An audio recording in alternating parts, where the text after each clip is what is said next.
Ireland, fuel disruption, and the structure of reaction, a metaspherical view.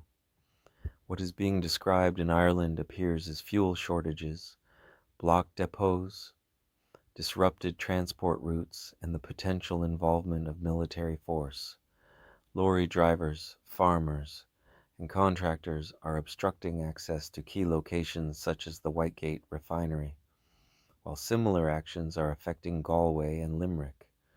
Service stations are running dry, and projections indicate further depletion if the situation continues. Movement through major routes has slowed, with convoys affecting access to Dublin Airport and surrounding areas. These events are being explained through rising fuel costs linked to external disruption and supply instability. From a conventional view, this is understood as a chain of cause and effect. Prices increase, interference builds, response emerges, and authority reacts. The situation is framed as a problem that must be managed or resolved. From a metaspherical lens, the issue does not originate in the events alone. It arises through adherence to anti-interface constructs that organize what appears into fixed narratives. These constructs are reinforced by frequency viruses that amplify interpretation and stabilize perception into rigid meaning. Fuel shortages can be understood not only as supply disruption, but as points of interference that increase interpretive intensity. The monster class operates through these disruptions by creating conditions that trigger predictable reactions. Urgency appears, stability is questioned, and interpretation accelerates. This is where control narratives begin to take hold. Blockades and military readiness are not only actions, they are immediately interpreted through positions. One interpretation frames resistance, another frames disorder.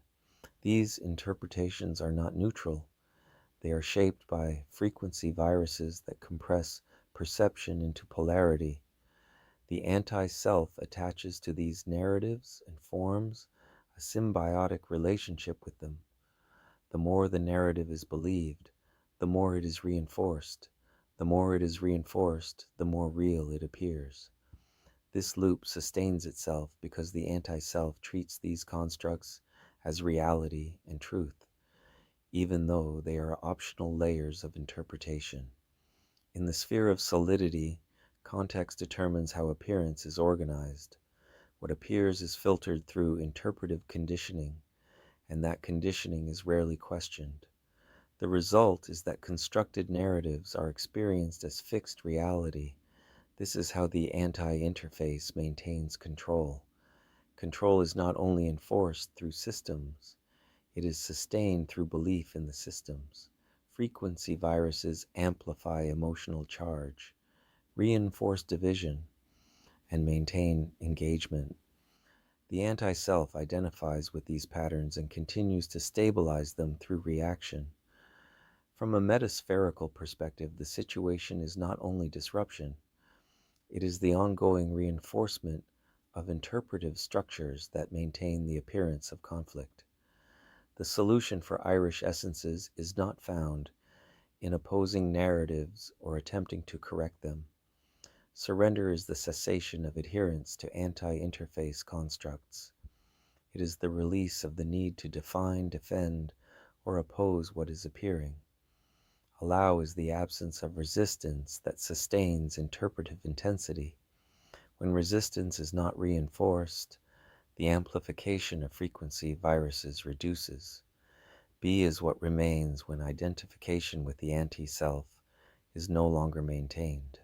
Without identification, the symbiotic loop loses its continuity. On a mass scale, this does not remove events. Fuel disruption remains visible and movement remains affected. What changes is the collective reinforcement of the structures that amplify division.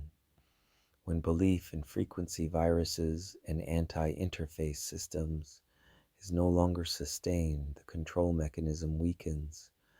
They cannot stabilize without identification and repetition. Nothing is denied and nothing is replaced with another narrative.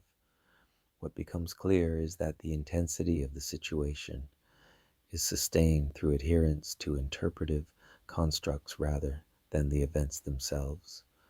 There is only conduction, appearing without the necessity of position. This is the language of the spheres.